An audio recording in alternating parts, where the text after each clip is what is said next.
वफाकी वजीर national food security Rana Tanveer Hussain की ज़ेर सदारत गंदम बोर्ड का इजलास हुआ। इजलास में गंदम की पैदावार, दस्तियाबी, खरीदारी और कीमतों का जायजा लिया गया।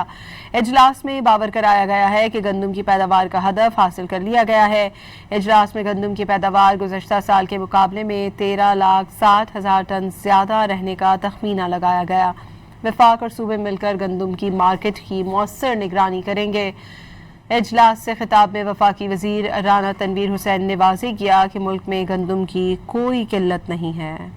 वफाकी वजीर national food security Rana Tanveer Hussain की ज़ेर सदारत गंदम बोर्ड का इजलास हुआ। इजलास में गंदम की पैदावार, दस्तियाबी, खरीदारी और कीमतों का जायजा लिया गया। इजलास में बावर कराया गया है कि गंदम की पैदावार का हदफ हासिल कर लिया गया है। इजलास में गंदम की पैदावार गुज़श्ता साल के मुकाबले में 13,60,000 टन ज़्यादा रहने का तखमीना लगाया गया।